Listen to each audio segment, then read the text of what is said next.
ఢిల్లీ మద్యం పాలసీ కుంభకోణం కేసులో అరెస్టైన భారత రాష్ట్ర సమితి శాసన మండలి సభ్యురాలు కల్వకుంట్ల కవిత భవిష్యత్ నేడు తేలిపోనుంది.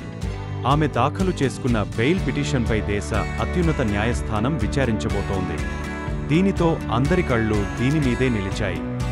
ఢిల్లీ మద్యం పాలసీ కుంభకోణంలో మనీ లాండరింగ్కు పాల్పడిన ఆరోపణలను ఎదుర్కొంటోన్నారు కవిత. ఇప్పటికే ఎన్ఫోర్స్మెంట్ డైరెక్టరేట్ అధికారులు ఆమెను అరెస్ట్ చేశారు. ఈ కేసులో ఆమె జ్యుడిషియల్ కస్టడీలో కొనసాగుతున్నారు. తీహార్ జైలులో ఉంటూ ఈడీ విచారణను ఎదుర్కొంటోన్నారు. ఇదే కేసులో సిబిఐ అధికారులు సైతం కవితను అరెస్ట్ చేసిన విషయం తెలిసిందే. బెయిల్ కోసం ఆమె చేసిన ప్రయత్నాలేవీ కూడా ఫలించలేదు. వాటన్నింటినీ ఢిల్లీ రోజ్ అవెన్యూ న్యాయస్థానం తోసిపుచ్చుతూ వచ్చింది. జ్యుడిషియల్ కస్టడీని ఎప్పటికప్పుడు పొడిగించింది. ఈడీ, సిబిఐ తరఫు న్యాయవాదుల వాదనలతో ఏకీభవిస్తూ వచ్చింది ఢిల్లీ కోర్టు. ఈ క్రమంలో ఆమె సుప్రీంకోర్టును ఆశ్రయించారు. బెయిల్ మంజూరు చేయాలంటూ పిటిషన్ దాఖలు చేశారు.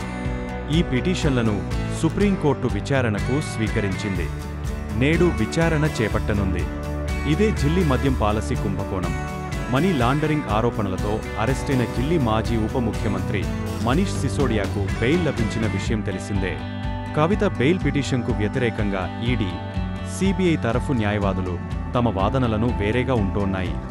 మనీ లాండరింగ్లో కవిత ప్రమేయం ఉన్నట్లు నిర్ధారించామని, మరింత సమాచారాన్ని ఆమె నుంచి రాబట్టాల్సి ఉందని చెబుతున్నారు.